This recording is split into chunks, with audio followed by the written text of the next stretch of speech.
This information GOP leaders do not want their constituents to know. President Biden's Build Back Better plan will allocate funds to training initiatives to aid millions of American workers in securing high-quality employment. Must watch. Happen Just Now. Enjoy hearing your thoughts. Please leave comments. Thanks.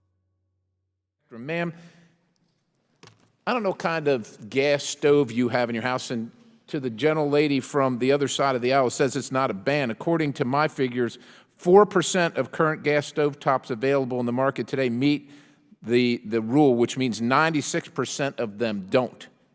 And if you're not making a lot of money, you can't afford the expensive one that it probably will meet it, so you've got to try and buy the other one. I'm glad the Department of Energy is saving everybody a bunch of money by forcing them to spend a bunch of money. But if you have a gas stove in your home right now, there's a gas line coming to it and probably a 110 connection. Do you know what it takes to put an electric stove in your home? You have any idea?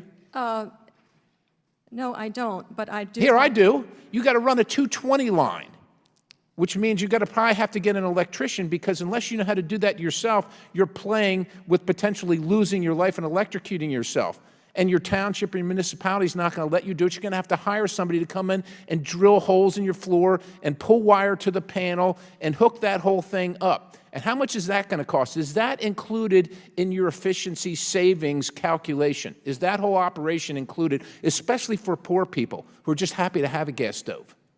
Well, I have two things to say to that. First of all, we're not requiring anyone to change to an electric stove. So when your stove dies, when your stove no longer works, and the Department of Energy has determined you can't buy one of these, you got to buy one of the expensive ones or an electric one, because that's all you can afford, and then you got to run electricity. I'm just asking, have you included that in your calculation of saving us all from ourselves?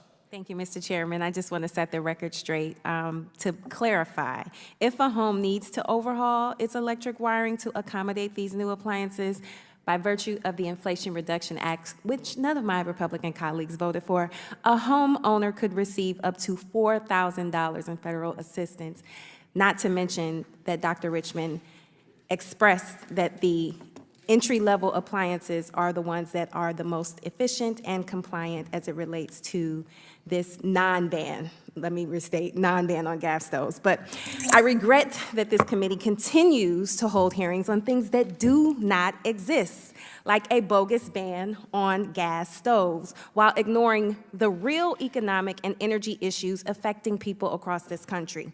Could it be that this is part of an effort by my colleagues on the other side of the aisle to distract from the numerous wins of the Biden administration?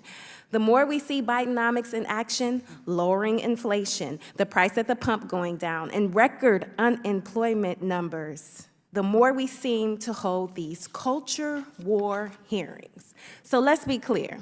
President Biden and congressional Democrats have spurred the creation of over 13 million new jobs since 2021. In fact, the national unemployment rate has fallen below 4% for the longest stretch in over 50 years. And how did we do it? By investing in clean energy and our supply chain, by taking on Big Pharma and the Inflation Reduction Act, and by taking historic action to rebuild our nation's infrastructure.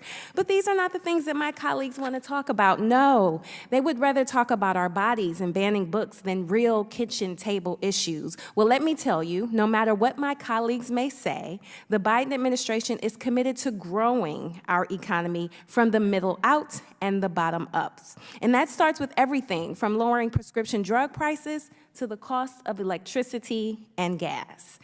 Democrats are committed to delivering record investments in America to create better paying jobs. We're taking on the special interests along the way and to lower costs for our working families. Unfortunately, some of my colleagues in this committee as a whole seem to prioritize made-up crises instead of the actual challenges we are still facing, like income inequality, access to reproductive rights, and out-of-control gun violence. So I respectfully state for the record that I truly hope that our next hearing will address a new topic, because this one is still dangerous and dumb. Thank you, and I yield back. Thanks for watching. Subscribe to Happen Just Now for more content about accountability of all public officials and policy and procedures.